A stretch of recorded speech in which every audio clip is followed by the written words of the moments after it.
Herr Kahn, wie holt man eigentlich das Du-Bild? Ganz einfach, mit einem neuen Samsung QLED TV. Jetzt QLED TV Aktionsgerät kaufen und Gutscheine für 6 Monate Live-Fußball aus europäischen Top-Ligen bekommen. Über Sky Ticket, The Zone und Eurosport Player in der Samsung Sportworld App. Mehr Infos auf samsung.de/sportworld. Nur bis zum 17. Juni.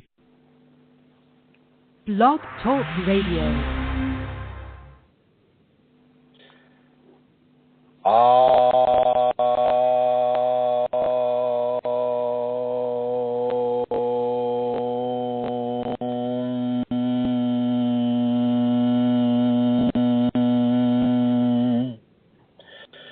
Hello everyone, this is Chrism, and I'd like to welcome you to this conversation about your Kundalini awakening experience.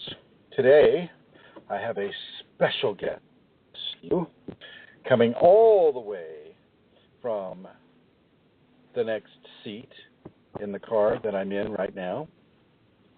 Her name is Magdalene de Deus, and she has helped film many of the videos in Europe, and I would like her to say hello.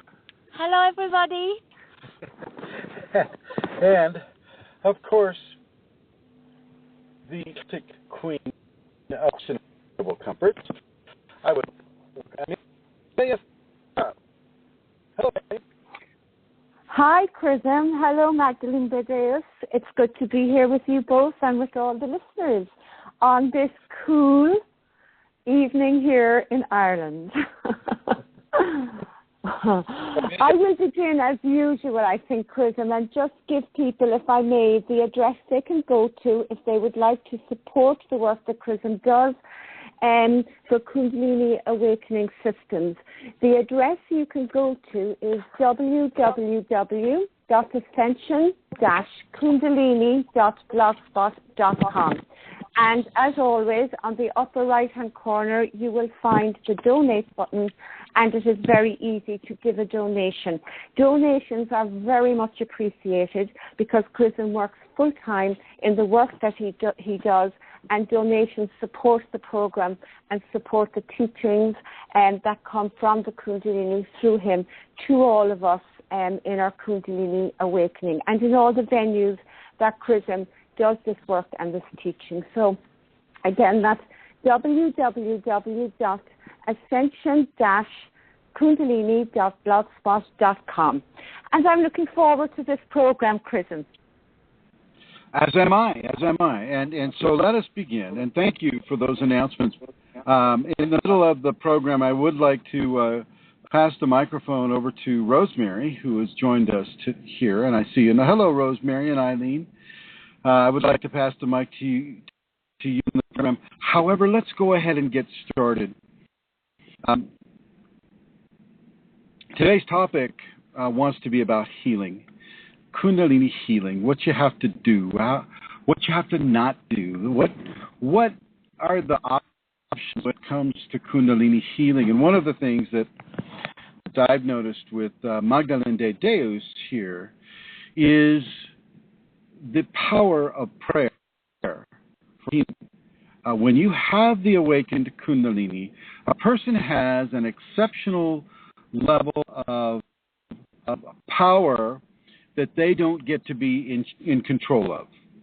The Kundalini pretty much controls its power within the individual. And so you may run into people that say, yeah, I can do this with my Kundalini, and I can make it go up and down my spine, and fountaining out my the top of my head, and you'll hear all these wonderful, great statements about what that person can do with their Kundalini. And I'm going to say, no. The Kundalini decides what it wants to do, and it decides what and where and how and who it is going to affect another person. It's just the person's ego that is giving themselves the power, so to speak. And I do want to make that correction. It is not about you holding power. It is not about your phenomena. Phenomena is not power. Okay, phenomena is an experience that a person has of an energetic quality or spiritual quality typically unexplainable by science. And certainly, if Kundalini allows a person to feel like they have control, well, then they're being given a teaching about what it is to claim and to have ownership of their condition, but it also is giving a person an opportunity to step back and realize that this is grace from the divine. This is not God saying, okay, you can master me now. God doesn't say that. Kundalini doesn't say that. You'll hear cars going by, just so you know. I'm in a parking lot outside the tourist information zone in Sedona, Arizona. So you'll hear some cars. It's really hot here, by the way. If I pass out during the show, just I'll pass it over to Magdalene. She can continue. When you hear somebody saying, "Oh, I'm the master of Kundalini. I am a Kundalini master," and it's just not so. If anything, the best thing out of that type of a statement is that it is the Kundalini that is in charge. It is the Kundalini consciousness itself that has the mastery, and that is infusing the person's body, infusing their 5 bodies, the 5 koshas, the 5 bodies of the human expression, the physical, the spiritual, the mental, psychological, and the emotional. These 5 koshas are what the Kundalini is in charge of, will expand upon the individual itself or themselves. They don't get to have that much control. I mean, they can choose whether or not they're going to surrender to the Kundalini or they're going to resist. And if they resist, well, then certain things happen. If they surrender, certain things will happen. It's always preferable to surrender. If any of you who are listening in the archives right now, and I'd like to welcome you and say hello to you, for those who are listening in the archives and those who are listening in the chat room right now, if any of you are there, all of you as well, the Kundalini itself welcomes your surrender. You're not surrendering like you would surrender to an enemy or anything like that. You're not rolling over and playing dead. You're basically saying, okay, I realize that this is a force that is bigger than me. This is a force that is of the divine, and I am very grateful and I'm very happy. And in my gratitude and my graciousness, I will surrender the control of my life, of control of my body, of my mind, my 5 koshas, my 5 bodies of expression to the Kundalini. Okay, and so this is what I would encourage. I would encourage everyone to look at the Kundalini in this way. When a lot of people, they're to certain levels of self-inflicted grandiosity or self-inflicted. I think I'm going to close these windows a little bit here. One moment. Lots of cars deciding to drive by now that I'm doing the show. Okay. So, a lot of these people, for some reason, they've had a hard childhood. They've had some sort of a difficult level of experiences in their life, and their self-validation has taken some hits along the way. And it's this self-validation that people may need at time in their life in order to qualify themselves as being good enough and happy enough and famous enough. And, there are many levels of psychological attitudes and ideologies that a person will jump into in order to find themselves a balance. First and foremost with themselves, and then secondly with the Kundalini. The Kundalini will wait for them to come around. It knows that person has had a hard karmic experience, during childhood and the early years of adulthood. And this is, if you didn't have a hard childhood, it doesn't mean that you're ineligible for Kundalini. It just means that you already paid the price of your karma at another time. Okay, for many, many people with the Kundalini, it is that those early moments of childhood where the many different aspects of karma from the previous life and then other previous lives will will come to be collected. That debt will be paid, so to speak. That balance will be achieved. And so realize that when you hear somebody boasting about, them being a Kundalini master and all of this, has nothing to do with having supremacy over Kundalini, even if they think it does. You can hear that and just go, oh, I see what's going on here. Okay, well, that's all right. That's all right. They're at that stage. They can feel and believe what they want, but I'm not necessarily going to buy into it. Okay, so that is the attitude that I would suggest a person have when they're, when they come into contact with people who need certain strong levels of healing due to the difficult levels of karmic experiences they had at the early part of their childhood. And this leads us into the greater manifestations of Kundalini healing as well. In order for you to really, really, really begin to understand what Kundalini healing is all about, you need to begin to give yourself to your Kundalini. It's okay, Magdalene, you can call. It's all right.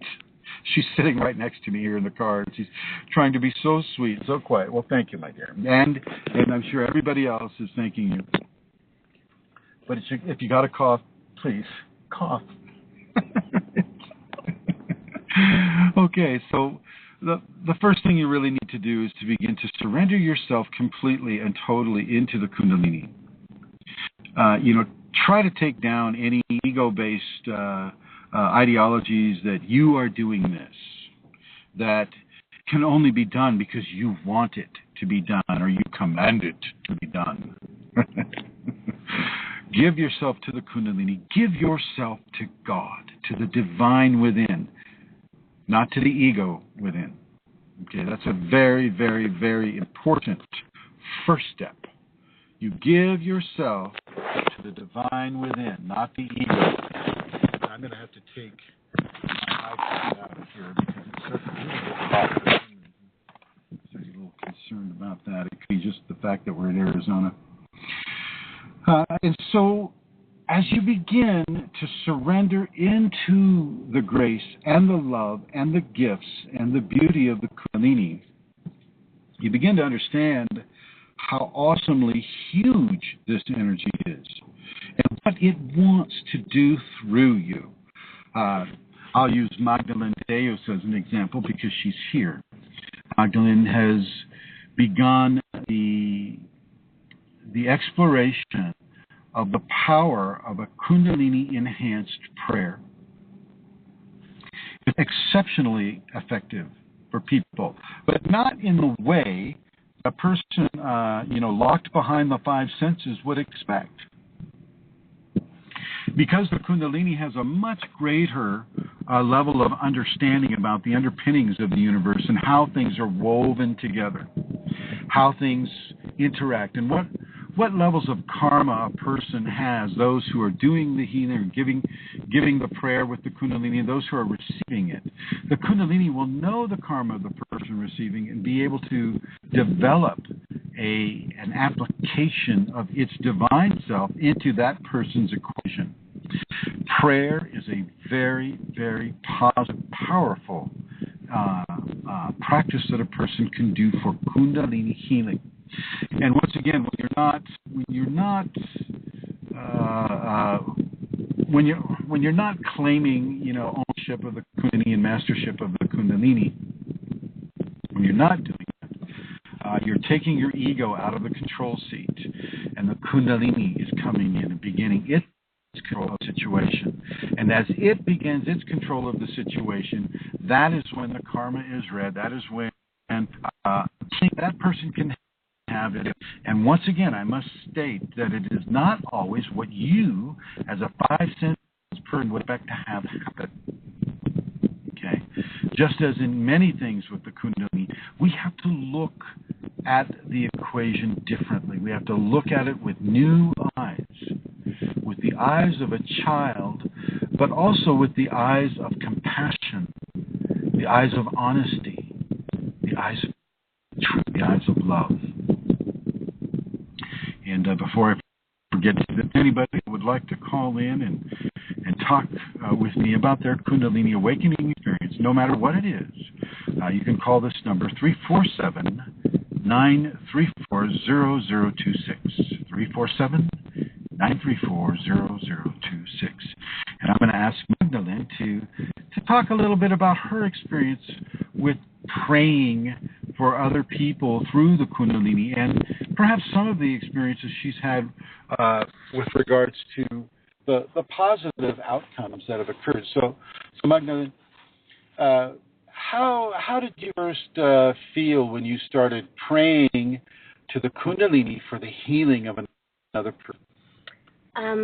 I'm going to talk more about how I feel at the moment because I can't really recall how I used to feel when I started. So, okay, all right.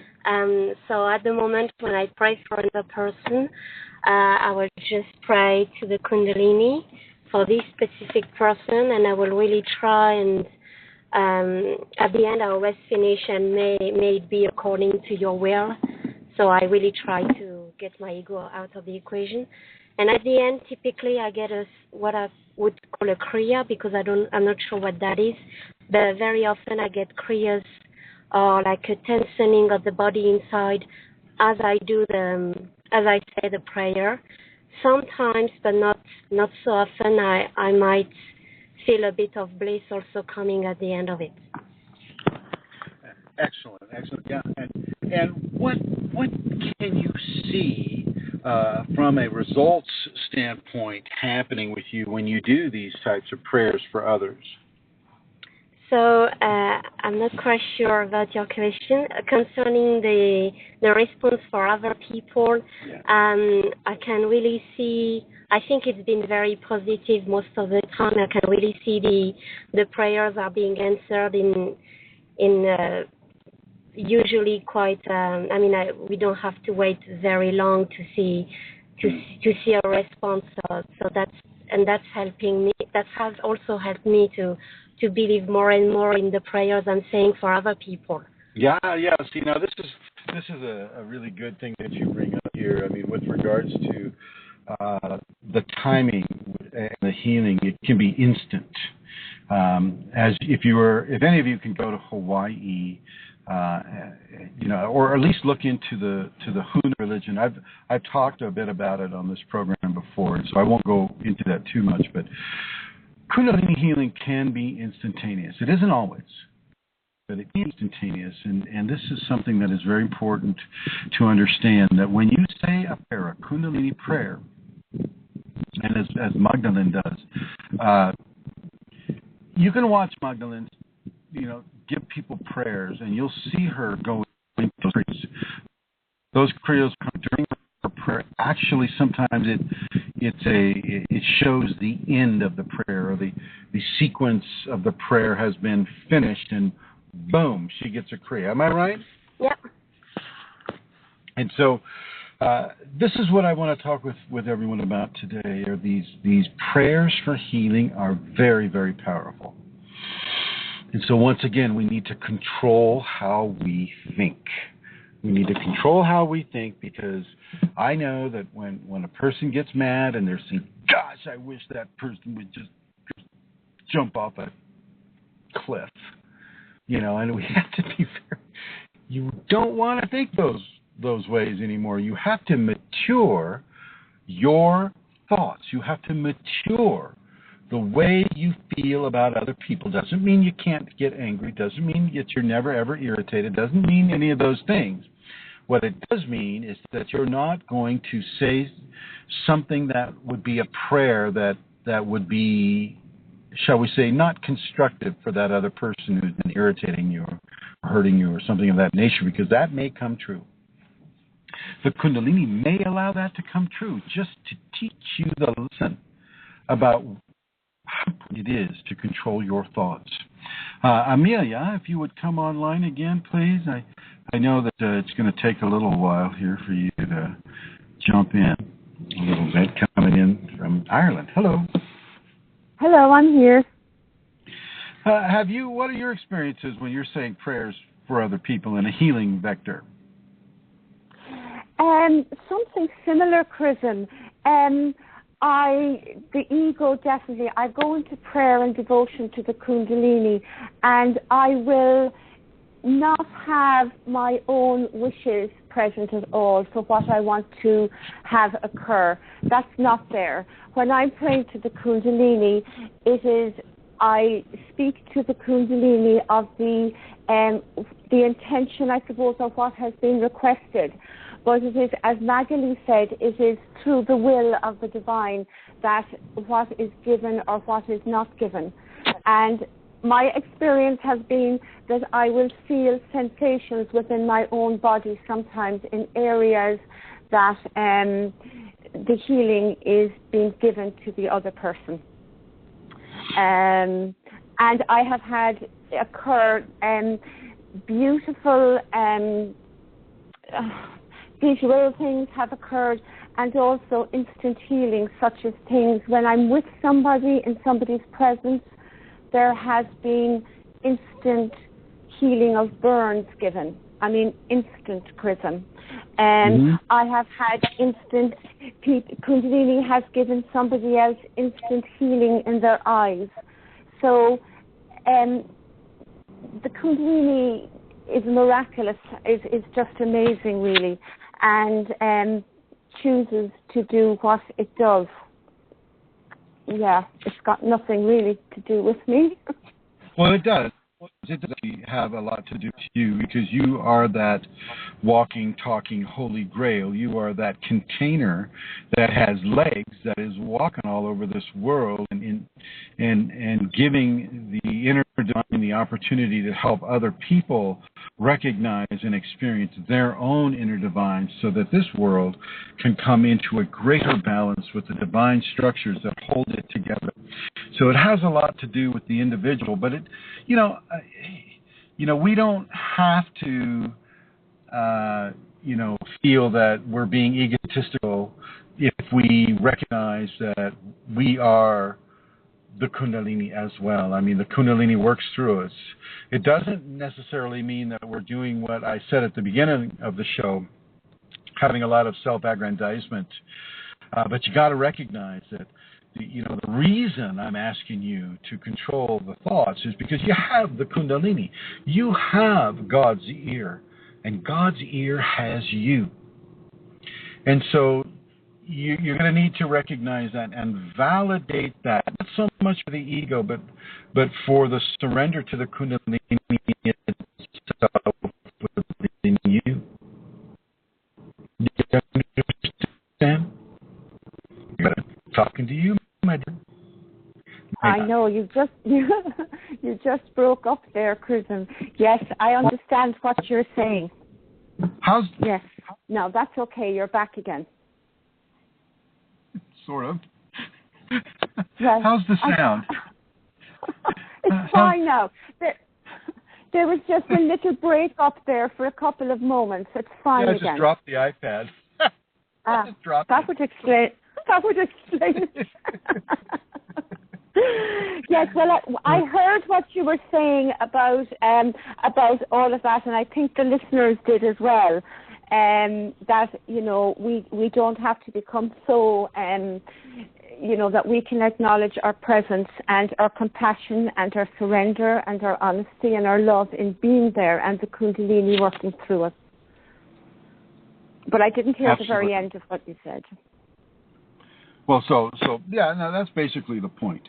Is there anyone in the chat room? We have a few people in the chat room. Julie is there, Elizabeth, Fashji, Sukha. So perhaps they'd let us know how the sound is if somebody would type it. I think it's pretty good, Chrism. It's good on my side anyway. Oh, good. Okay. Well, let us continue. So the scenario is that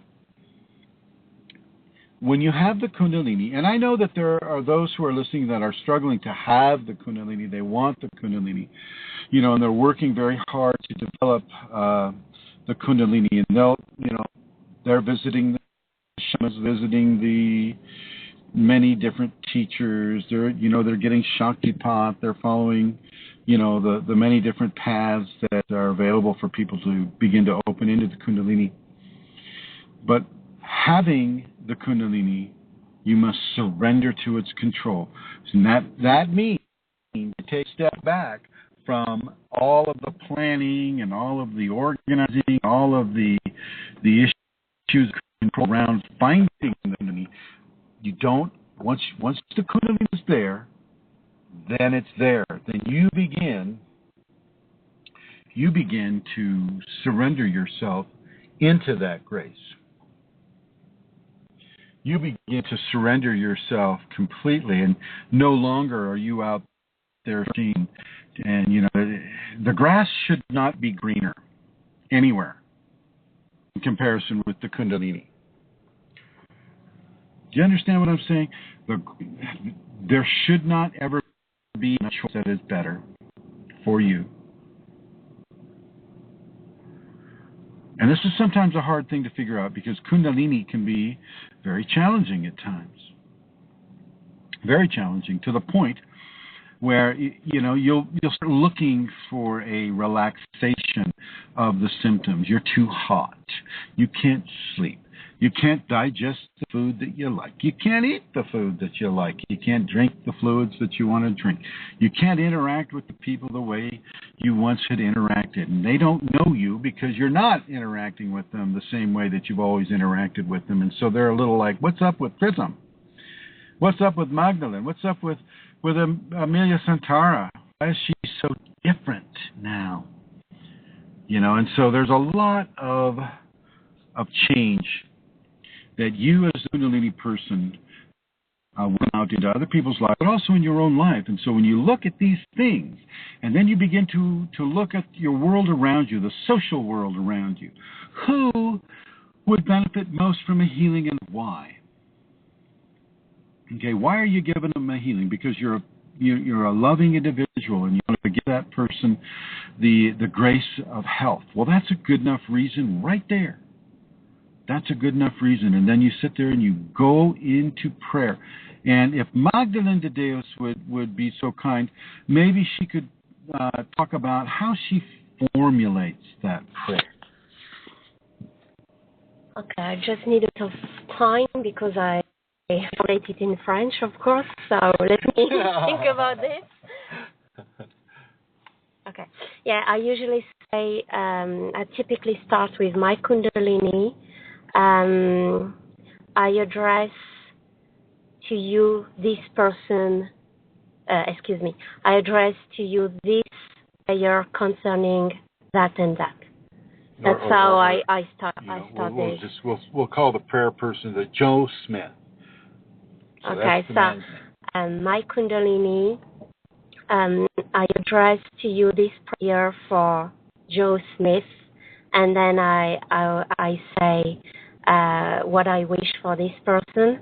And as I said, at the end, I always finish with something that I think translates like, and may it be according to your will.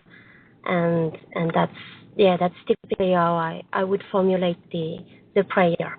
And sometimes, typically it's not a long prayer because very often it happens when I see a person, for example, who needs help.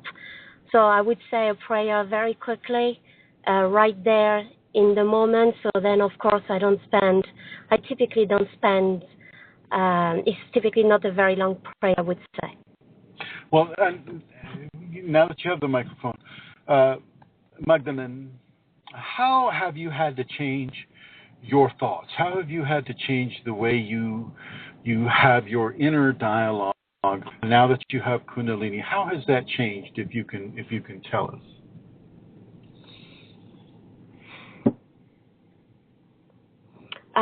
I know, for me, the biggest challenge is probably the ego, the vanity, which I feel very strongly. For example, the vanity, if I feel vanity in me, that would be amplified. And because I feel it so strongly, then straight away I try to recognize this and move away from, for example, in that case, this vanity. So you would move away from vanity. And this would help your inner thought. Do you you just say, oh, that's vanity, I'm not going to do that. Yeah, I sometimes I just say, go away. Okay, so vanity, go away. Well, that's very good. That's an excellent technique, and she's actually quite correct. And when you're driving along the freeway, you don't have a lot of time to formulate a prayer. You know, it's a time-consuming way. You know, saying, putting it all together. You can just think it, see it, and do it, and it's done. So you see the person. You think the prayer. The prayer is given. You might have a kriya or something as an indicator, and then it's done.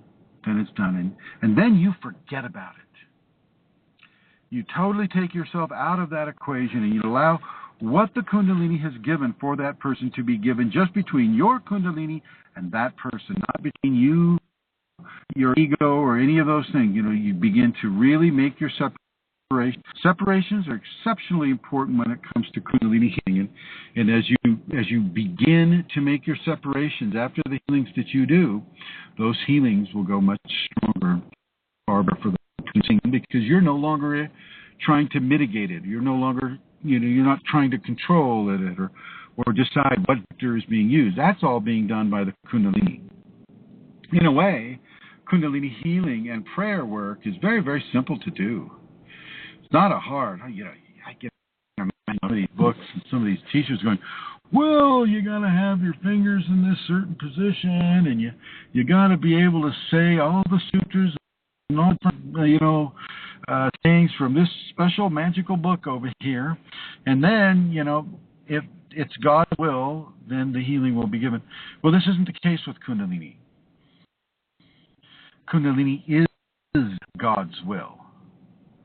And if you're seeing somebody who needs a healing, like an accident on the road or some other kind of thing, you do that prayer. You let the Kundalini do the work. Let it do the work. You are that. You hold the energy. You're the Grail, the Holy Grail, the walking, talking Holy Grail, as I said earlier. You are that gift of grace to humanity. You are that person. You are that grace, that demi-saint, shall we say. And so you allow that to occur. You really just, when you see that accident, you say the prayer, see it, feel it, let it go, separate from it. Okay, if you have any questions about this, or any kind of different scenarios that you'd like to introduce into this conversation, please call this number, 347-934-0026. As I mentioned at the beginning of the show, there are certain, we are here in Sedona, Arizona, and Magdalene and I have gone out to some of these psychic vortexes that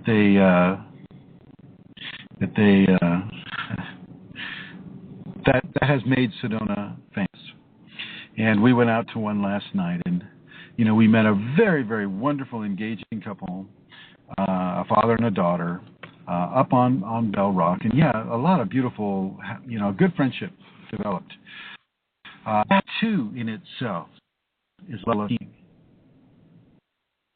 I felt there was a level of pain between the father and the daughter, and I could tell that our presence, Magdalene and myself, we were there, and he's, he even brought up, said, "Is this an accidental visit?"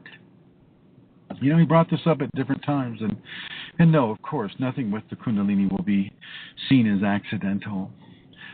So recognize it. Like when you're down here in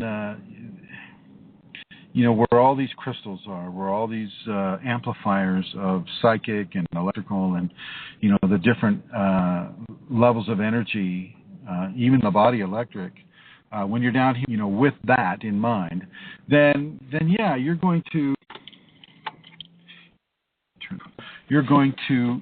have an amplification of what the Kundalini is bringing through you to others.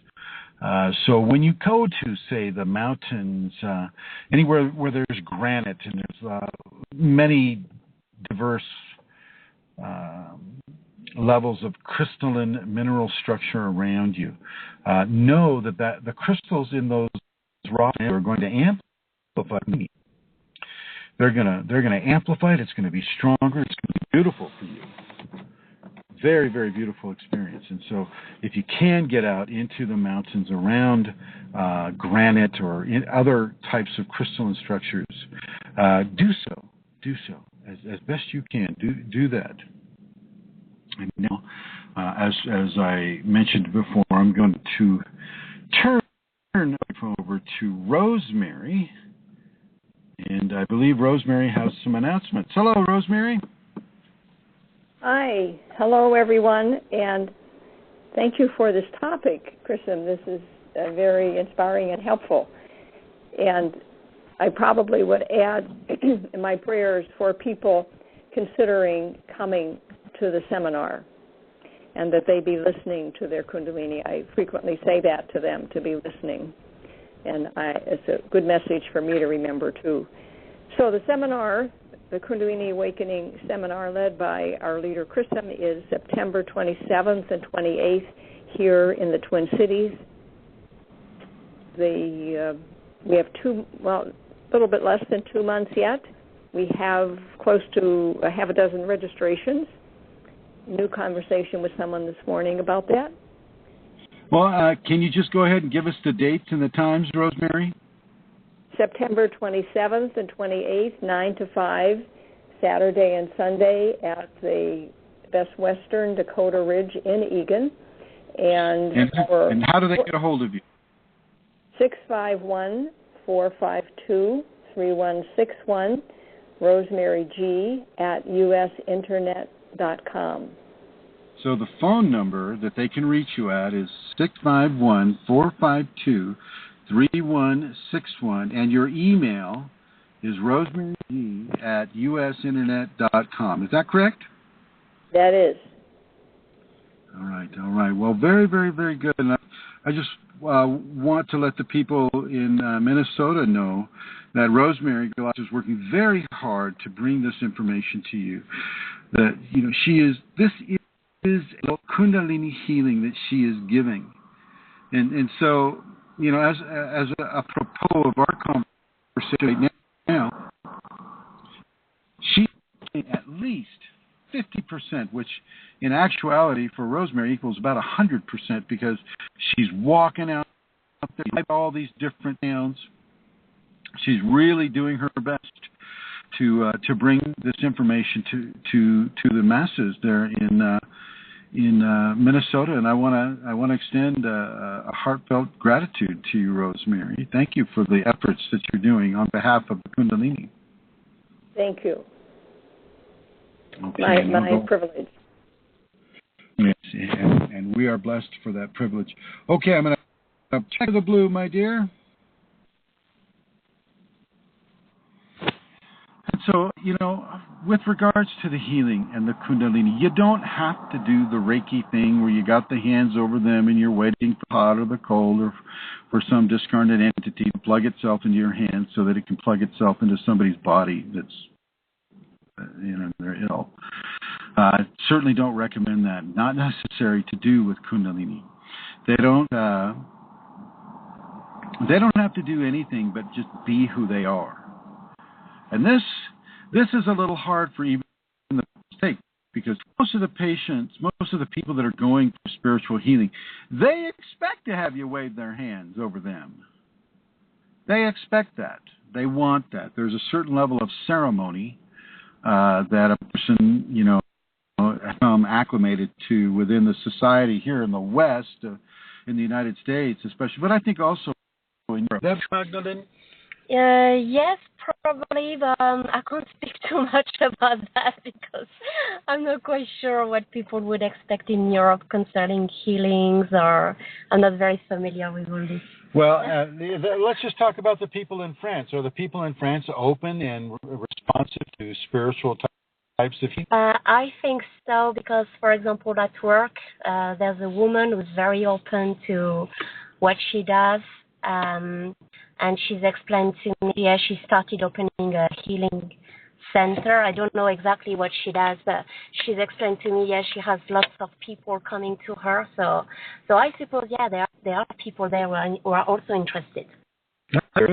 I think that, before the American Medical Association existed, that shamanic forms of healing were far more commonplace and far more expected. When you had a medicine woman or a medicine man or a shaman person who would cover those areas for the tribe, there in the past, I think the distant past, we were really, really held together by means of the Kundalini, and as people began to trade in their natural abilities for abilities that were more conducive to ego expression, well, the Kundalini and the spiritual expressions began to recede into our memory and then to become totally forgotten. And so I think this is a great level of remembering that the Kundalini brings for a person to have. So I want everyone who is listening to this to really go into themselves and see and feel that primal energy, that shamanic energy within themselves that allows a Kundalini healing prayer to be effective. You don't have to be a kahuna, you don't have to be a shaman to do this, really. All you need is the Kundalini.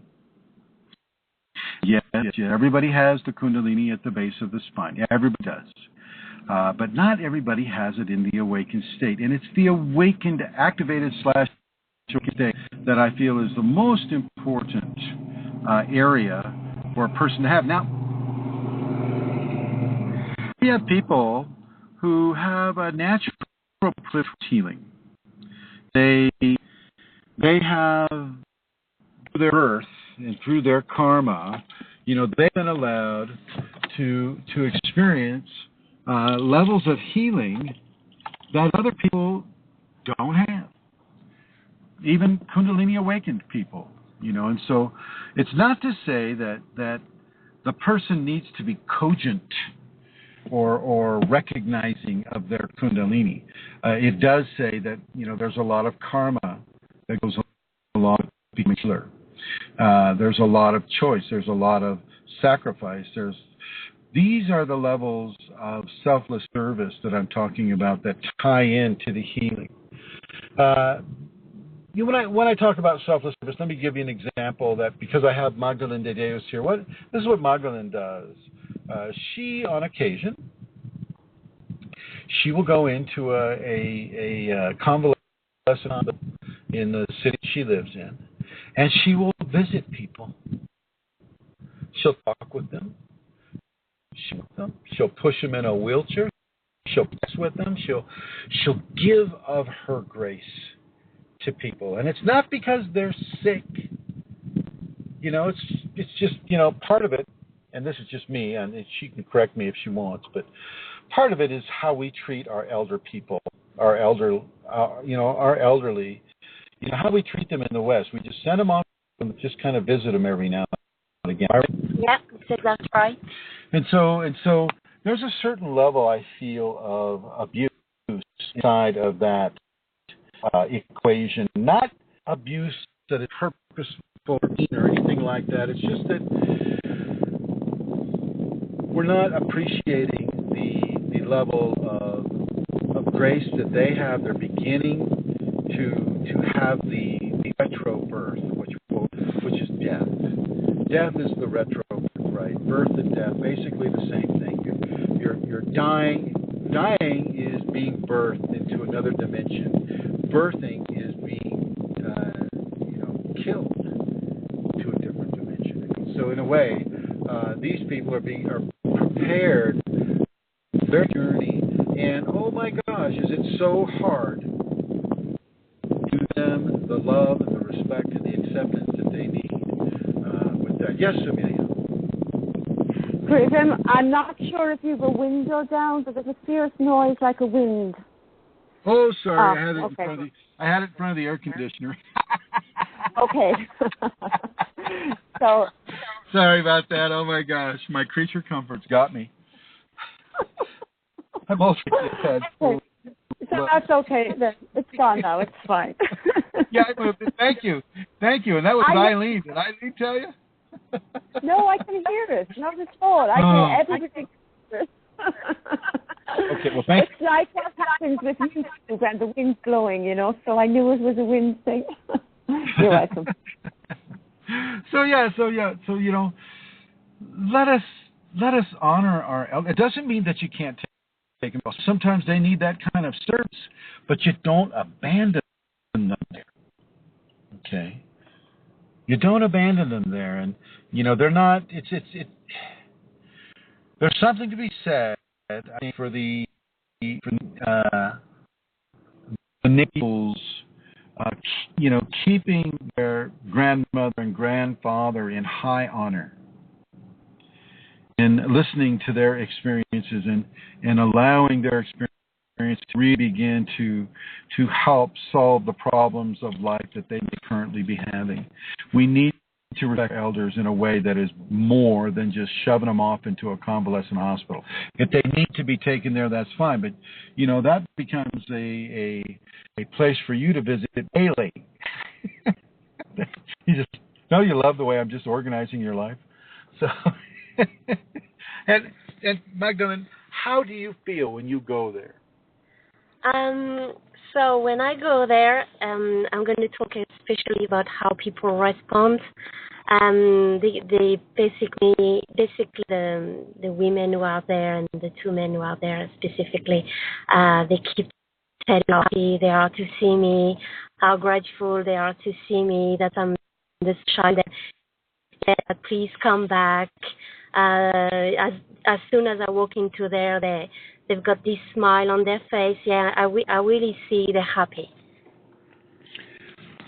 What a wonderful joy to be able to give people such grace, Magdalene. And I want to thank you personally right now for the gift of grace that you give to people that way, consistently, over and over and over again. And I'm going to recommend this as a way of strengthening your connection with your Kundalini and strengthening through that connection your ability to have Kundalini prayers be as effective as we both know yours are. Okay. Now, when I first started to look at the whole idea of healing Kundalini, because I wasn't a prayer-oriented person, I didn't really, that didn't really gel for me at all. That was just kind of like, oh, please, I'm not in church again, am I? And the Kundalini just allowed me, because of my previous awakening, that I came in with, I was allowed to see into a person's equation, see through their skin, see into their body, see into their organs, look at different areas of blockage, look at different areas of disease, these types of things. And I was allowed to, actually I was guided to do certain types of things that would help that person heal. So for instance, the Kundalini would color an illness black. So I'd be looking into a person's body and I could see black. Now we all have black hairs, quite a big. The immune is constantly responding to definite illnesses. We all have cancer running through our bodies, and the immune system is the one that shuts it down. And so you really need to take care of your immune system, and you need to really, the people that you're healing and the people that the Kundalini is healing through you, you need to maybe talk to them about really taking care of the immune system. God put the immune system in us for a purpose, and the purpose isn't to suppress it like so many of the drugs are doing these days. They're called immunosuppressants. And I don't suggest that you shut down that immune system unless you've got some sort of a faulty immune system that is giving you a challenge that way. Well, then, like AIDS or some other diseases will attack the body. But you've got to understand that it's attacking the body for a specific reason. It's not attacking the body because, oh, wow, there's a body, let's attack it. Not that simple. Okay, so really, really do, let people know that they need to take care of that immune response. This takes me right into the whole vaccination problem. You know, the MDs are so caught up into their relationship with the big pharmaceutical companies that they have lost their way. They are no longer medical doctors, they're chemical doctors. You know, you got to be a chemistry major to be an MD these days. Okay? And, you know, they're not going to let your immune system do its job. They want that pharmaceutical to do the job. Yeah. You know, forget about what the body brought on with it. You know, let's just do big pharma. Not all MDs are like this, but I think the vast majority of them are. And this is something that really needs to change, I think, for our health to substantially improve. And this is across the board. All the populations need to maybe get off of the bandwagon of big pharmaceutical. Okay? You know, you're not having you're not having a problem because the chemistry hasn't been created yet to take care of it. You're having a problem because some aspects of your lifestyle or your history are demanding some attention from you. And for the most part, in the West, we're going to give that attention over to the MD. Oh, take care of me, doctor. Here's $20 million. Okay? Which, you know, so I'm not... I would prefer to trust the immune response in a person first. That's the God-given grace that we need to have our own healing in a way that our body, and this is going to be amplified. The immune system will be amplified through that awakening. And that also goes to the person that you're doing the healing prayer for. The Kundalini will use the body constituents first. You don't see Kundalini going over to Dollar Drug and buying paracetamol because somebody has a headache and go, okay, here's your paracetamol. No. Kundalini gets right in there and begins to do the work. And I'm going to suggest that, you know, in accordance with your Kundalini, that you find great admiration and great love for the level of your own immune response that you have right now. And for those of you like Amelia and Rosemary and Eileen and Magdalene and other people, Vashti, everybody, Julie, you have Kundalini. So therefore, you have a Kundalini-enhanced immune response. Now, the old habits that you have of eating a Snickers for dinner or maybe drinking Gatorade as a midnight, beverage, those things will need to change. And your ego won't want them to change. No, I like my midnight Snickers. But you're going to have to change. And so, you know, this oh my gosh, if Kundalini's also good and great, how come I can't have my midnight Snickers? Why?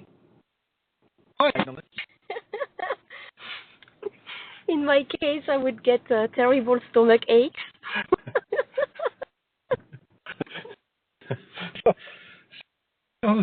Yeah. You got to really, you have to sacrifice how you were to embrace how you are becoming. You don't get to be who you once were anymore. But now, the hand of God is upon your shoulder, and you don't get to shove the hand of God off your shoulder. You understand?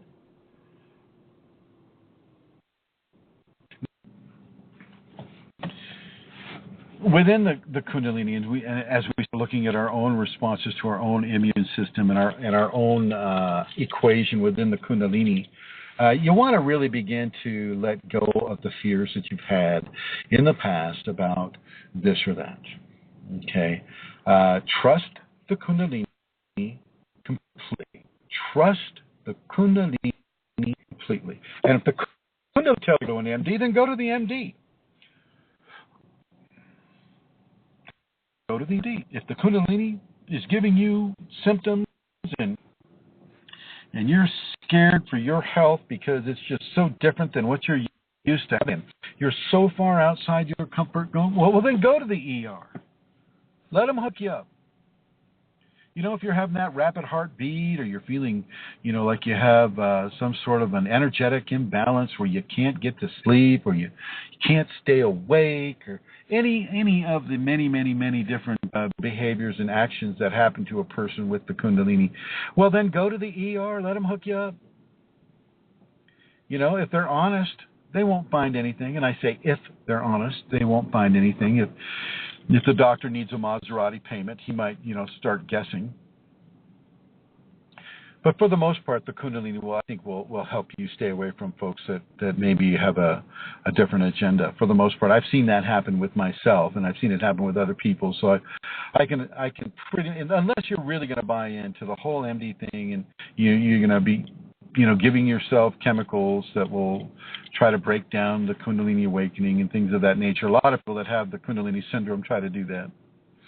Well, then, you're going to venture into areas that are going to be difficult, to say the least. So accept the Kundalini as the ultimate force within you. Accept the divine. Accept God as the ultimate force within. I'm not talking God, Jesus. I'm not talking God, Krishna, or Buddha, or Allah, or any of those guys or gals. Well, I guess guys in that case. I'm talking about the divine totally. The divine. You can call it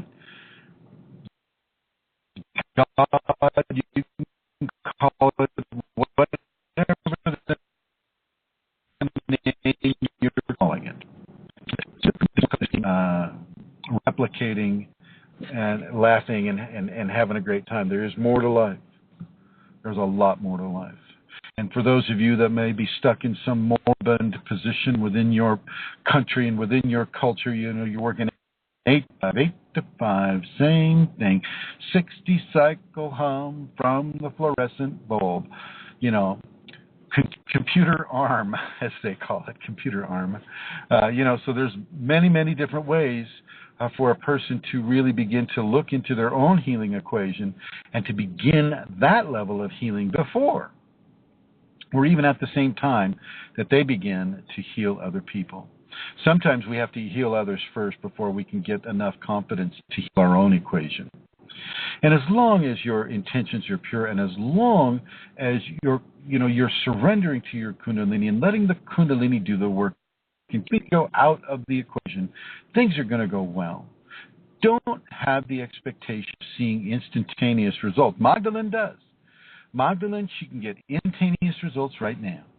Okay, and that's because she's been practicing and working with this for the last 4 years. She's had her awakening for about 5 or 6. Yes, I think it's about 5 years, I suppose.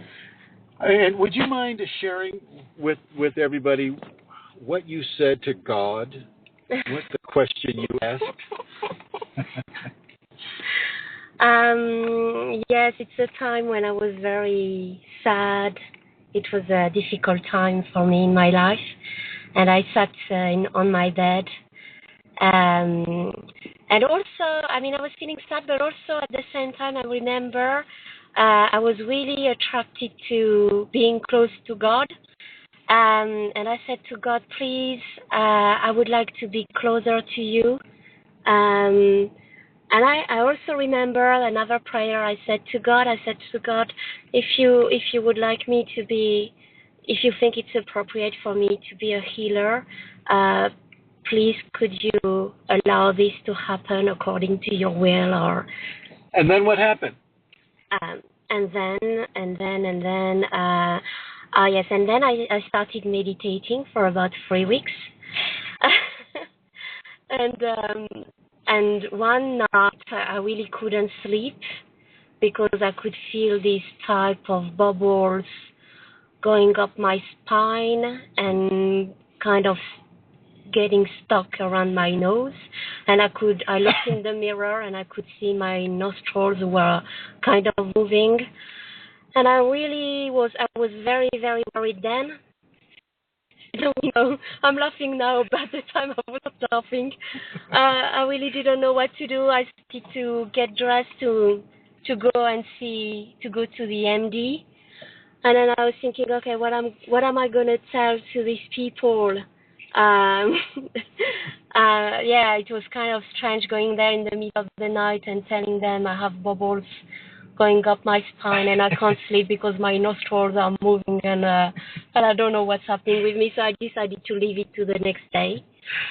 You want me to continue? And then I called this woman who had introduced me to the meditation. And she said she had heard of something similar before, but she didn't really know what it was, or I mean, she couldn't really help me so much with this. She just said, "Don't worry," but don't worry, be happy. I think that was kind of difficult, so I started doing research on the internet, and I'm lucky because I found Chrism very, very, very quickly, actually. Probably about 10 days or 2 weeks after this happened.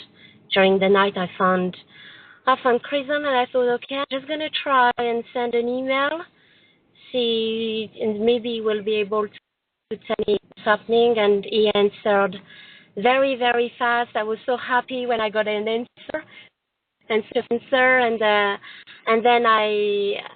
then he invited me to go on the website. Yes, I was, how can I say, my mind could be at rest. I don't know if you can say that in English. And I think it changed everything because I knew there was somebody here to help. There was a community. I had information. So I think it helped me not to go into fear, really. Mm-hmm. Thank you, Chrism. Oh, well, thank the Kundalini. And yeah. So there you have it, folks. That's Magdalene de Deus, and that's a thumbnail sketch of her awakening process. So when you're talking to God, seriously, folks, don't think it's not being heard. When you're praying to Jesus or Buddha or Krishna, Allah, whoever it is, it's being heard. It's being listened to. You are not alone. You may think you're alone, but from a broader angle, from a wider perspective, it's a lot of attention being paid to a person like you. A lot of attention. And people are listening. Spirit is listening. God is listening. And if you ask if it is appropriate for me to be a healer, and then please make those changes, well, hello. You can expect bubbles to start coming up your spine, too. And, that's a very beautiful thing. And let's not forget that, she said that her nostrils were moving. And hyperflaring of the nostrils is a very, very classical Kundalini experience. Your nostrils will flare so wide, you will be in disbelief at how that could even be. Those nostrils. Okay. And so really when you're saying the prayers for help for other people, it's being heard. It is being listened to, and it is being acted upon. You need to know this.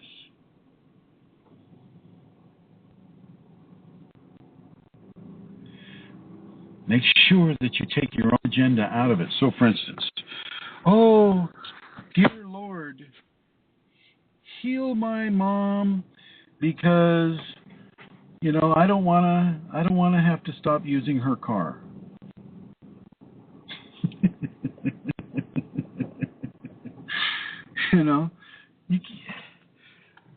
And I know, and I know that most of you wouldn't do that, but there are some of the folks out here who are listening to this that'll do that. They think that they have the right to begin to insert their wants and desires into another person's healing equation aspect.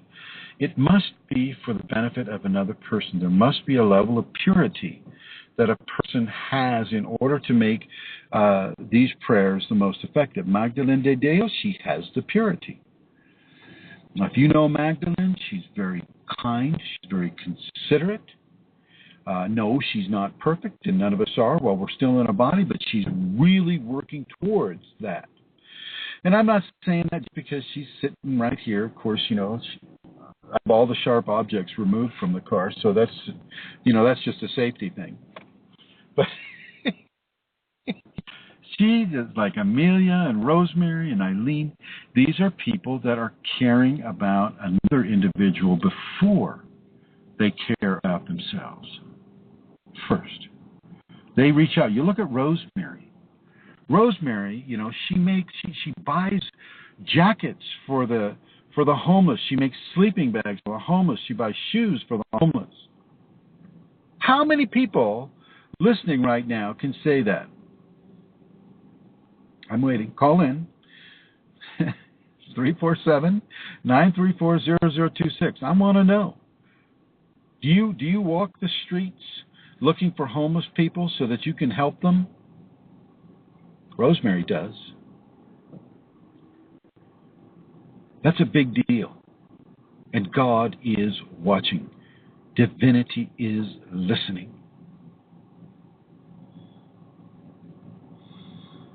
Think about that. You are never alone. There is no such thing as privacy at all, except from other five-bodied, five-kosha corporeal beings. Privacy on a spiritual level doesn't really exist. It's just our egos that want it to be that way. And it is our egos that must have it that way because, you know, not everybody's lifestyle is going to support having Kundalini awakening. A lot of people can get fired from their job if they're found to have Kundalini awakening. You know, they'll just think you're just kind of flippy. I'm here in Sedona, and I was walking around the first time for Magdalene that she's been in Arizona or Sedona, and I wanted to show her this place. And so I'm walking around the stores here, you know.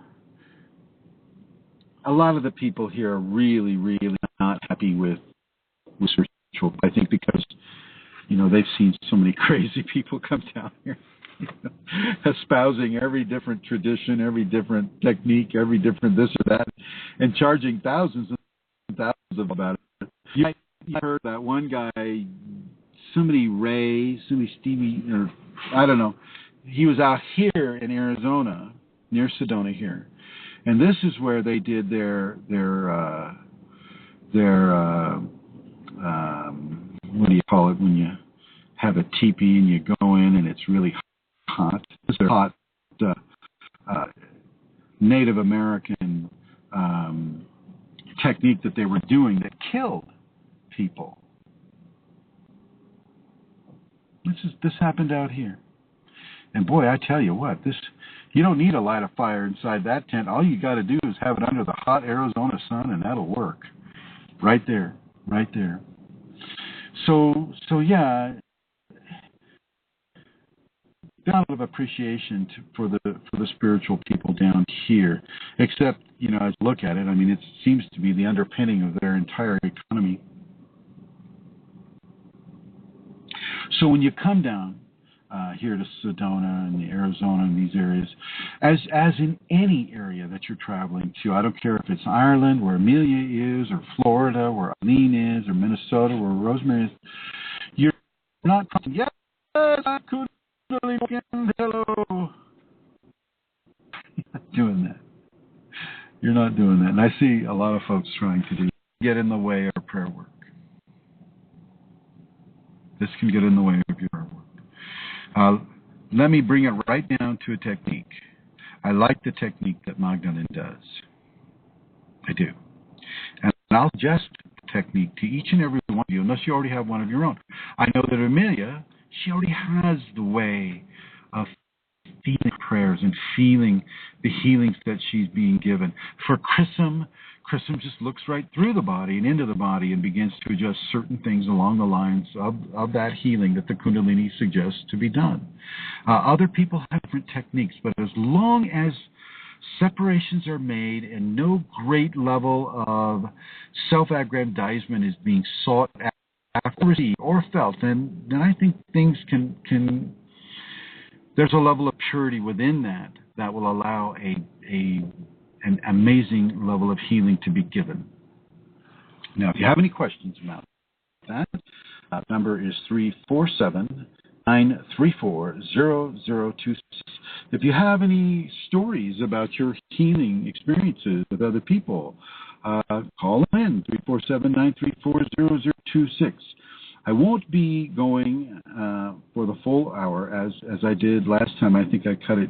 I think it was about 2 an hour, only because I'm sitting here in the car and I, it's really hot, sweating here. So let that be the case for you. Go for your purity. Go for the level of grace that wants to express through you. Yes, to be free.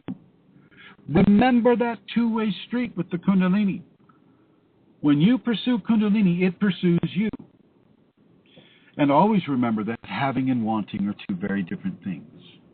Okay, if you're ready to sacrifice your expectations and your attachments to this world, then allow the Kundalini to help you with that.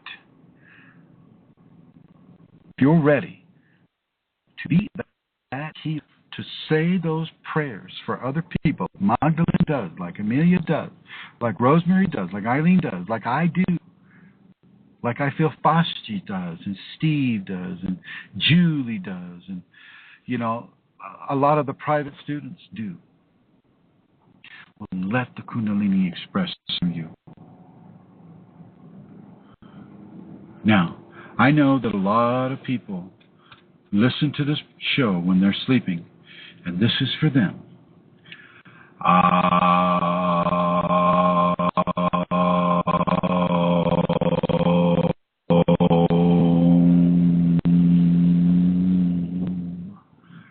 Kana untangana patyavamahe, vinkavina mupamashabastamam, Jaishtarajam Brahmina Brahminaspatana, Nasimmanutini Seed Saranam.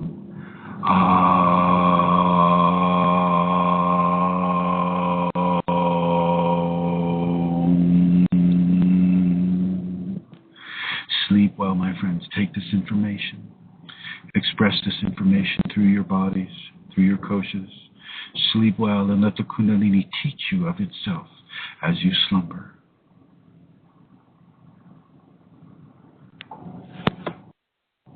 For the rest of us who aren't sleeping, I want you to really begin to do the same thing that I just told the sleepers. Let the Kundalini come to you. Read the material. Go to the Facebook group, Kundalini exclamation point. Go to the page, Chris Mitchell on the Facebook network. Go to KundaliniAwakeningSystems1.com on the internet. Go to Kundalini Awakening Systems 2 on the Facebook networks and the Kundalini Awakening System 1 at Yahoo, the Yahoo network. Go to Kundalini Awakening on the Google Plus network. Help people. It's waiting for you to take it. Maybe Chrism isn't the flavor of Kundalini education that works for you. Then go somewhere else. It's okay. As long as you go with the guidance that the inner divine is sending you, that's the most important thing. It's not about a human personality. It's not about that at all.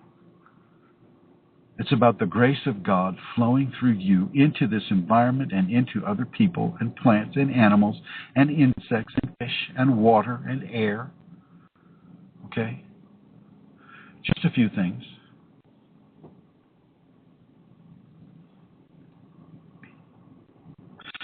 Magdalene, how has the Kundalini affected your dream life? So my dream life is very, very different from what it used to be. I have dreams nearly every night, so I wake up in the middle of the night. What animal is the most present for you? So the most present is the spider. Oh my God. It's very often after a dream, I open my eyes and I see a spider floating in the air. A big spider or a little spider? Well, it depends. Typically, they're not very small. I must say, spider is the animal I've always feared the most. So I had to just surrender to this. Yes. Now,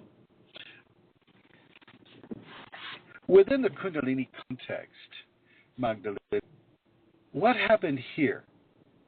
What happened here in Sedona that has to do with the spider and you? What happened? What were we doing? We were shopping with Chrism. I think, I'm not going to say what for. I was looking for T-shirts for my dad, and then we were going to leave. I remember I was sitting outside waiting for Chrism, and then Chrism called me. And apparently this very nice shop assistant told him, I want to show you something. And I think it was more as a joke for her.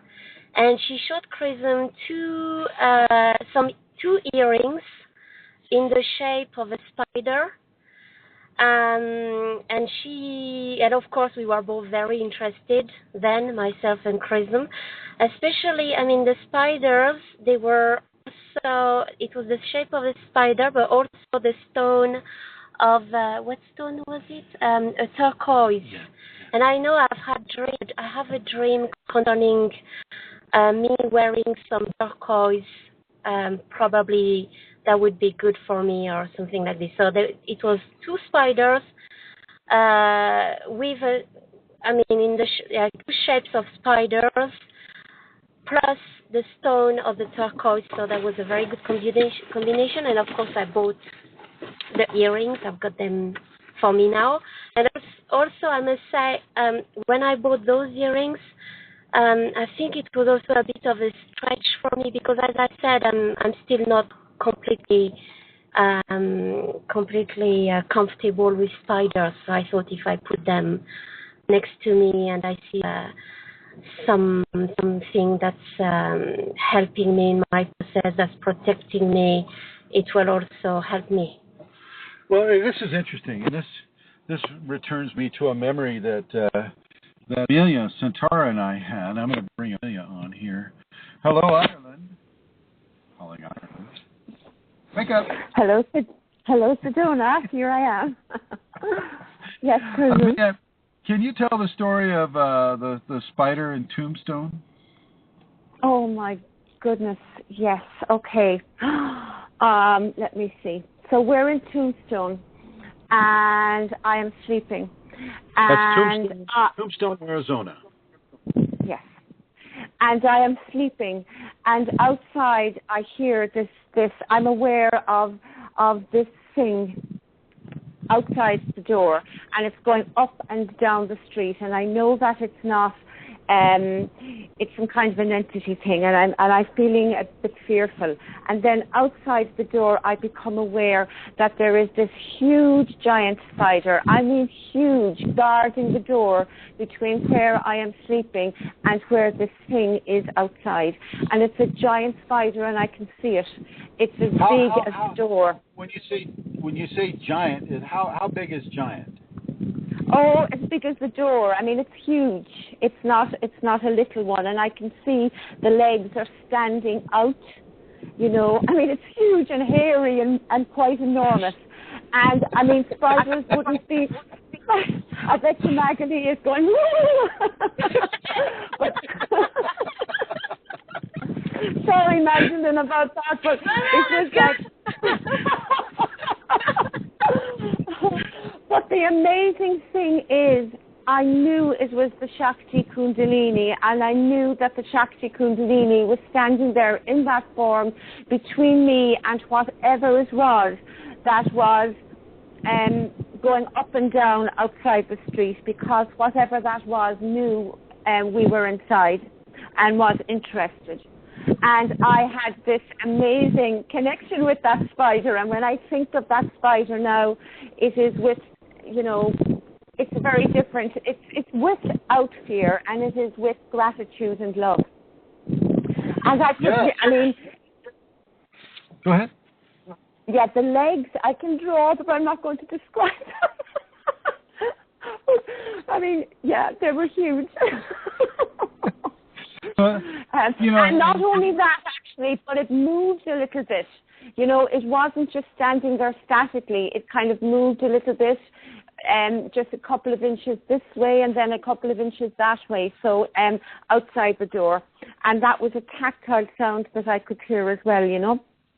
Yeah, it was amazing. It was amazing. Yeah, here in the Southwest, the spider is known as the sacred weaver woman who weaves the universe and whole place. So among the Dene, which other people call the Navajo allow themselves to be called Navajo because it means enemy in their language. But the Navajo, their actual name is the Dene, D-I-N-E, with an apostrophe over the E. The Dene people worship the spider. The spider is a good thing for them, and it is something that is held in a sacred position within their society. That's some amazing. of the northern. Yeah. But when I was a child, Chrism, I mean, if my dad was here or my mom, I always had visitations from spiders all through my childhood, and they were chasing me. They used to, they would be on my body. The joke in my house was, well, any spiders tonight? I would come running out of the room hysterical because there would be huge spiders come down from the ceiling, from under the beds. I'd lift my blankets, they would be there, and it was an absolute joke in my house about the spiders. And if only I had known. You know, really, I mean, isn't it amazing how these visions or these dreams that we have, and we're totally unaware of the significance of them. And that continued all the way up to my Kundalini awakening event, but after that, the spiders, they were different. Stand by, I got to let a bug go. There we go. Okay. No. Anyway, yes, and Julie is actually there in the chat room now, and I know that Julie posted something today on the group about spiders, and she's having a very significant connection to spiders at the moment. She wrote a very nice piece about what spiders and spider webs are teaching her. I don't have it in front of me now, but it was very, very nice. Well, no more killing spiders. Isn't it amazing that becomes something like what you were speaking about last week, a compulsion? I mean, I can't kill a spider now, you know. It's just, my goodness, it's something I could not do, you know. Here's something that I haven't told too many people that happened to me recently. I have this little trailer that I sometimes go out to when I just need to be alone by myself, meditate, whatever. And one night I was out there in this little camp trailer that I have, and I was just about to drift off to sleep, and the Kundalini came to me and alerted me that there was a black widow spider in my camper, and that I needed to be aware of that. And so I immediately jerked the light on, and I'm looking for that black widow spider. It's like, okay, I don't see it now. Okay, whatever. Maybe I was just, some fear surfacing or something like that. And then a day later, I was back in the trailer again, and my gaze was turned, i.e., when I say my gaze was turned, my head was turned at just the right time that I could see the black widow and where it was. And boom, I saw it. And I was going, and I was thanking the Kundalini for giving me a heads up. And I'm going, well, what does it want me to do? Here's a test. Black widow, poisonous spider in this little tiny trailer, and oh my gosh, I'm not allowed to kill a spider. And so I just let it be there for a while. You got to remember that I'm not. I've never been attacked by a black widow, and I've been surrounded by them many, many times. I mean, within a foot or two of meditating every day for a year inside an aluminum garden shed filled with black widow spiders. They never touched me once. They were very, very, and I never touched them either. I didn't do anything to mess with their lives at all. And so I didn't want to kill this spider, and I wasn't going to kill this spider no matter what. Matter of fact, I didn't want to harm it. And I came to the conclusion, okay, I'm just going to leave it there, and if it stays there, I'm fine with that. And if it wants to go into a cupboard or something like that, I'm fine with that too. As long as it doesn't travel. If it travels, I'm going to have a problem. Okay. So I told it that don't travel. That's your spot. This is my spot. Fine. We'll share it. Not a problem. Okay. And so one day I come back in and I see it's traveling. And oh my gosh. And so it was an automatic move on my part. I just grabbed a cup, I scooped it up in a cup, and I tossed it outside, and I never had the problem again. But the magical part of this story for me is the Kundalini telling me that it was even there. It's very, very cool. And so I want everybody who is interested in Kundalini to honor the spider. Honor the spider. It is not easy. Believe me, it is not easy. I've seen tarantulas out here in Arizona that'll just make your head spin. I mean, they're huge, and they jump 12 feet. You just be good with them. Don't go out and try to pick them up. I know the people that are really interested in arachnids, and all that stuff, that's good. As long as you don't hurt them, and you don't interrupt their life cycle, then they won't hurt you or interrupt yours. They're not hunting humans like humans are hunting them. There's a certain species out here in Arizona right now that they have their migration, and you see hundreds of giant, gosh, geez Louise, these are huge tarantulas. Just walking across the desert, the males are looking for the females, that whole bit. So honor the spiders in your life. Honor the sacred weaver woman. Sacred feminine. Notice the Native Americans didn't give the spider a male persona or a male gender. It gave a sacred feminine gender. And this is very important to realize as well, because it's a sacred feminine, the Kundalini, that comes to us first. The sacred father supports the sacred mother. The sacred mother supports the sacred child. Get it? Get it, Magdalene? Wait, okay. So yeah. As we continue with this program about the healing, the spider also has very, very, very. For some of you who do not know, spider webs can be antimicrobial, antifungal, like moss. Okay, which. I don't want you going out there collecting spiderweb and throwing it on your broken arm. Go to the ER for the broken arm. But just know that there are remedies that use spider silk as a way to address a wound or to bring a person out into a healing vector for themselves. And out here, I have to say that the spiders are quite large. They're quite big. And they're quite aggressive out here, but only aggressive to those who would disturb them or kill them. Like those companies. He's not protecting Magdalene or Amelia Santara or Chrism. She's protecting all Kundalini people because she is part of the Kundalini context. The sacred spider is part of the Kundalini context, just like the serpent. And those two, in conjunction with each other, will help develop very, very positive healing frequencies. Those who can honor and recognize their presence and their position within the Kundalini awakening experience. Know this. Yeah, go ahead. There's a conversation, Chrism, in the chat room, so I'll share it with you. Yeah. Yeah, so Julie is saying she's always had an affinity, with spiders. She saw a huge black spider when she was 4 or 5. And when you were speaking about your Kundalini telling you about the spider, she went spidey sense, laughing out loud. I used to say I had that because I would get a feeling all over my body, and then shortly afterwards I would find the spider.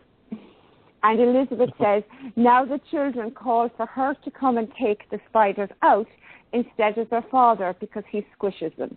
So that's kind of nice. That's lovely. That is nice. Yeah. Don't squish the spiders. Don't squish the spiders. Now, I was blessed with also with the Kundalini coming to me yesterday as I came down from one of the psychic vortexes here in Sedona. It's called Bell Rock. And Bell Rock is like the main vortex here that everybody goes to. And we were up there making friends with people from the other side of the country. And as soon as I started to come down, I took a step down, just like maybe 10 or 15 steps, and there was a snake right there, waiting. And I noticed it, and it noticed me. We just kind of had a little, hey, how are you? And it knew I wasn't going to hurt him, and he very slowly and without any kind of anxiety, slowly, gently slithered away. It was just nice to make the eye contact. The eye contact and the unspoken agreement that neither of us would harm either one. And we were friends. And we both left each other in peace and harmony without disturbing either of our life cycles. It was cool. Very cool. I had that experience yesterday. So, as Magdalene mentioned to you, she has spiders come to her all the time. And, she had, the equivalent of the French version of arachnophobia. Is it any different in France? No, nothing is arachnophobia. So she, and I'm going to welcome this topic right because it fits so well into the healing conversation we're having. Kundalini will heal your phobias. It will bring to your presence those phobias that have existed for you since you were a kid. And it will begin to assimilate that fear and ground the fear so that it no longer affects you in the negative way, but helps you understand in a very positive context the level of grace that the animals have and the environment has with regards to the Kundalini. Remember, the spider is at the top of the web. It's the top of the food chain for for arachnids, right? Spiders are a big deal. More spiders here on this world than people. Think about that. Anyway, so if you would like to join our conversation, feel free. The number is 347-934-0026. I'm going to bring Eileen on board here. Hello, Eileen. Hi, Chrism. You got any good spiders out there in Florida? I haven't seen too many. I think I'm a little bit too high. You mean altitude-wise, right? Yes, yes. But we do have a number of spiders. Some very dangerous ones if they take a liking to you. But I was thinking while you were talking, if you don't mind me saying a little bit. I was always under the impression from your teachings that we need to get permission to heal someone. And if I understand what you're saying now, is it... No. There's a big difference between giving healing and a prayer. Giving a prayer for healing is an indication of not stepping in to the role of the healer, but letting the Kundalini do that. It's a very important distinction. Yes, if you're doing the hands-on thing, then you have to have permission to do that. If you're doing the prayer thing, you need no permission because the Kundalini will do what it needs to do, what it feels is appropriate for that person's karma. It will do. Well, I really appreciate that distinction because I have been concerned for myself, not wanting to offer healing, having to ask permission. But if it's so now using prayer, I may be able to. There's no way. You can actually do it. I can do it. You just have to just look into how you're forming the prayer and why. That's why I usually suggest that people do prayers for strangers that they see in harsh circumstances. I do it all the time, and for me, it's just a glance, and the prayer is done. Right. And I can see the effect on the person, and so for you, Eileen, yes, say the prayer. Always let the Kundalini do the prayer or do the work. Always pray to the Kundalini for that other person. And then the Kundalini, God does not need permission. God does not need permission, my dear. Okay. Well, no, that's good. And you have the hand of God working on your shoulder. Okay, well, that clears things up a bit. Okay. All right, my dear. Nice to hear you.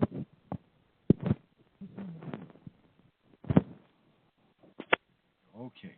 Well, everybody, I'm going to give you an opportunity, one last opportunity to make a phone call. Here it is. The number is 347-934-0026. 347-934-0026.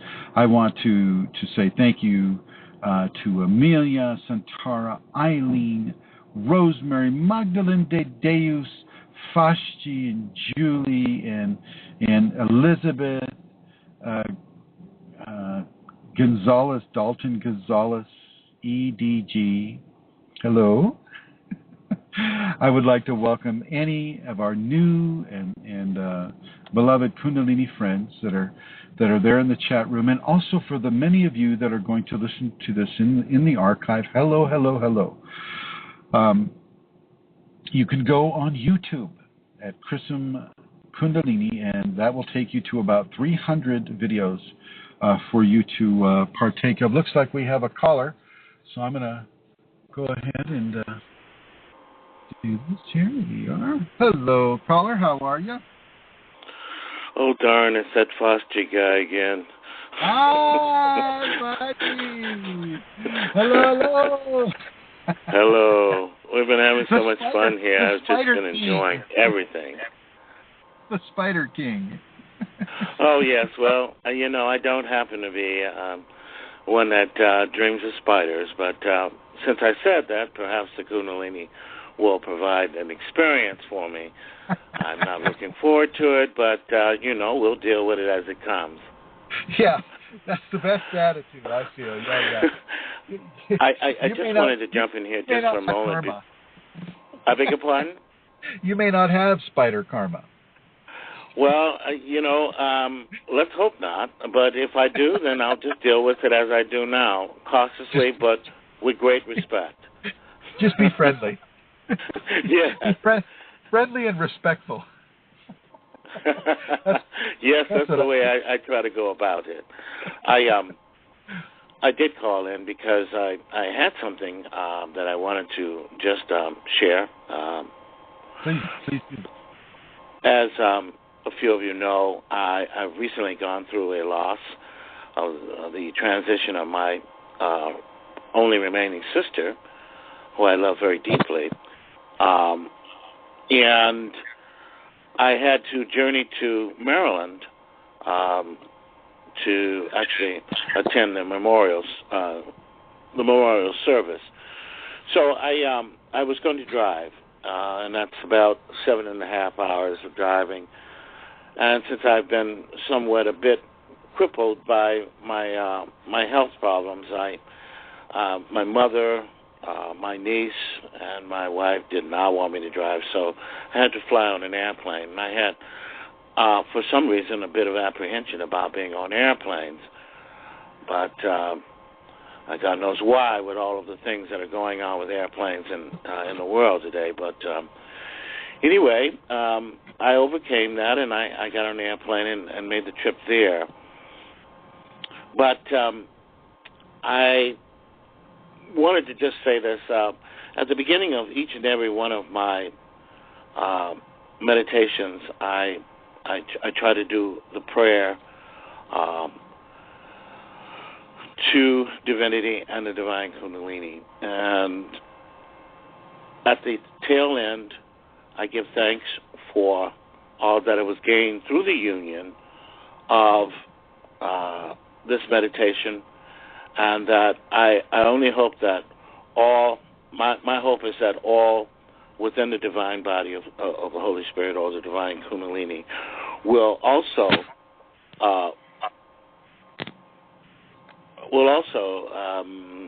I'm looking for a word here, will also benefit from what I was able to gain through that. So I try to make it such that all of creation is able to benefit from whatever was given to me during the period of union through meditation. So I did this, and I of course, was asked to speak at the memorial service. And now that my emotional body is somewhat stable, I'm able to speak about this. So at the tail end of my talk, I spoke about a number of the safeties. Strangely enough, I guess it's become so much a part of me that I feel that everybody needs to really take advantage of this. And I'll just share. I spoke of only just a few of them. I'm sorry, Master C. I say, very good. Please do. I spoke of forgiveness, honesty, inner joy, and prayer, gratitude, and love. And I have to tell you that I could feel, it was palpable in the room when I started to speak of the safeties, how the Kundalini started to descend into the room and to comfort everyone. And I wanted to mention that, what you say a lot of times is that it could be an activation sequence too, the safeties. And they are very important to our unfoldment spiritually. So after I finished, I happened to notice that my body was not responding as I would like it to have, and I started to stumble, but I was able to get back to my chair.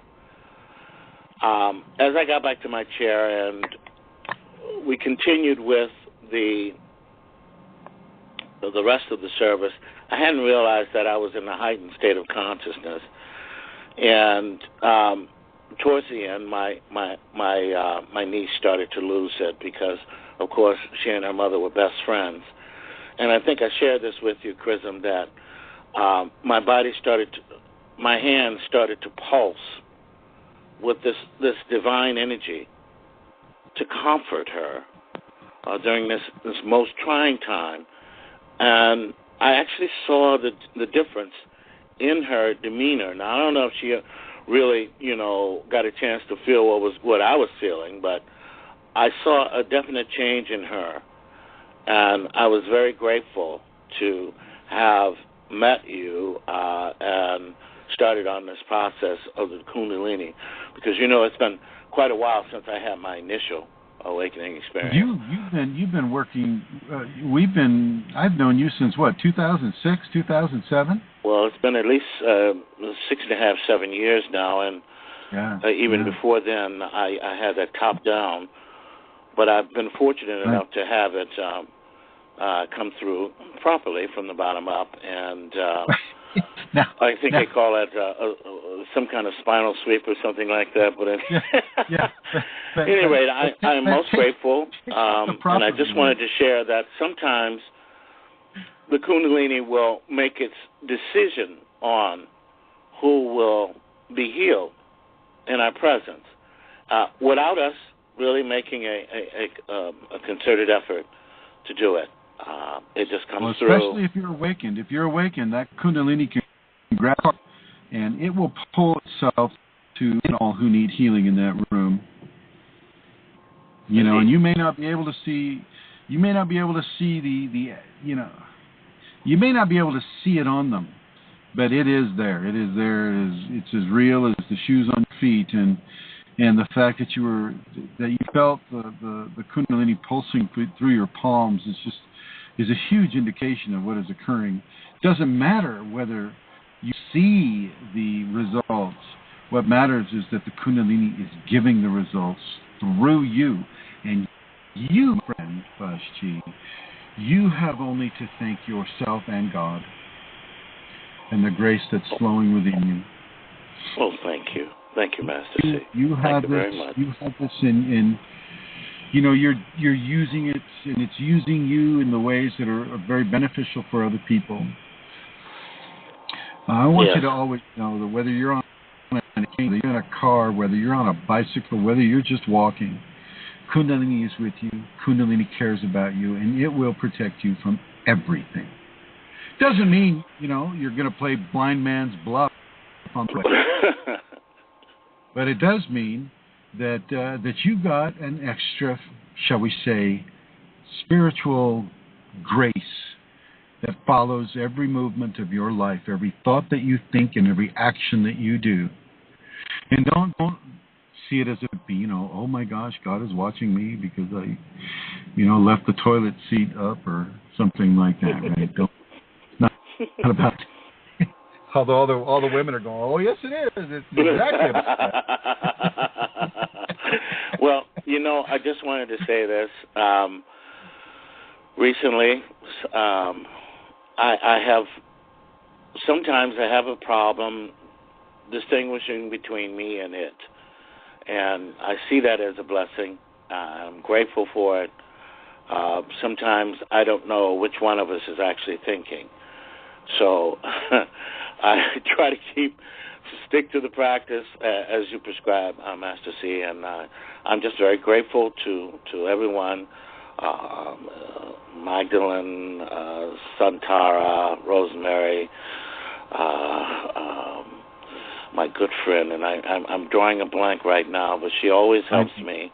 Eileen. And well, how did you know that? Well, you know. Eileen's been very helpful. And of course Julie and all the rest that are so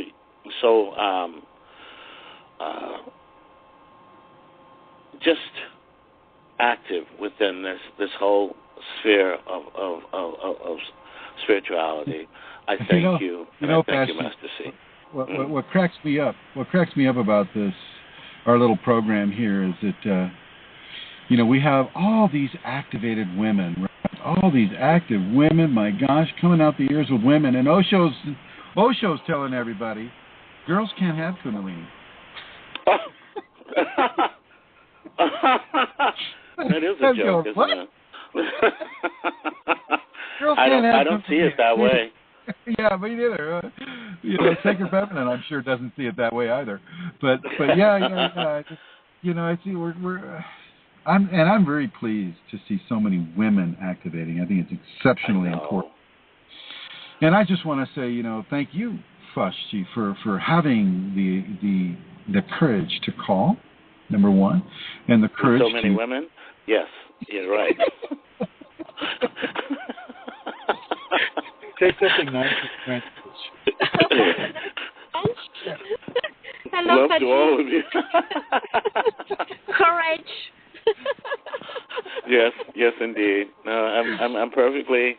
I'm at ease. I'm at ease amongst all of this, and I you know, in the past practice that I was in, because when I'll share this and I'll get off, it was a group or a select group of women that surrounded Paul Twitchell before he actually brought it out, and they actually were very, very instrumental in it becoming a reality. So I don't look at this, you know, in a negative way. I see this as something that's been very positive for the Kundalini and for you as well, Master C. And I thank you for allowing me to just share this, because it's been a source of pain. We get a source of awareness, growing awareness within me. So, well, thank you, Stu. Yeah. Thank you for sharing. Thank you. Well, thank you for stepping very in. Much. Okay. Okay, I'll step in. I'll go into the green. Go into the blue. Bye. Okay. Thank you.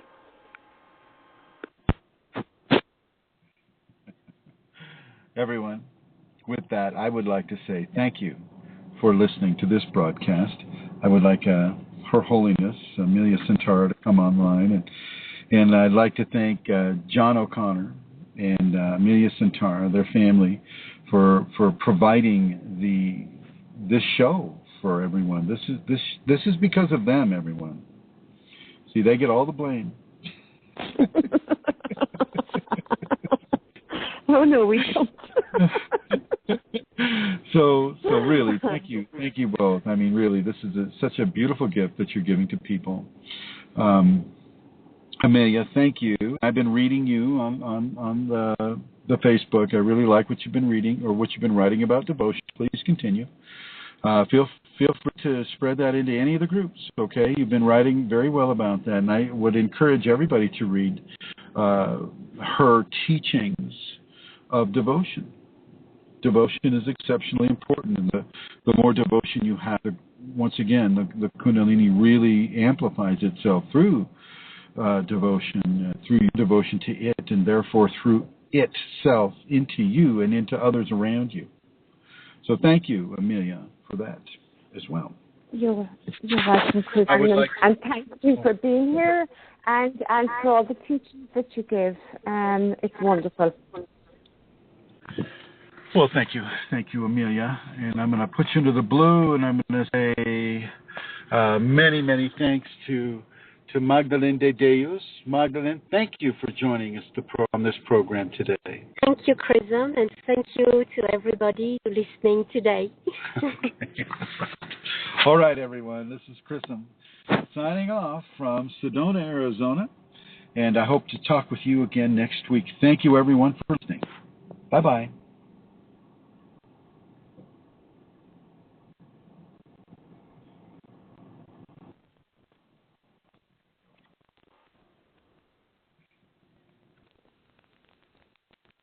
Hey Schatz, Lust auf eine Runde Stadt-Land-Fluss? Okay, aber ich fahr. Sollte auch bei Ihnen für jede Menge Spaß. Das Skoda-Dieselversprechen für Euro 6 Diesel. Damit sorgen wir dafür, dass Sie, egal was die Zukunft bringt, in Fahrt bleiben, auch in Ihrer Stadt. Und das Beste, wer jetzt seinen alten Diesel gegen einen neuen Skoda-Diesel eintauscht, erhält von uns einen Bye-Bye-Bonus von bis zu 7.500 €. Mehr beim teilnehmenden Skoda-Partner oder unter skoda.de/Dieselversprechen. Skoda. Simply clever.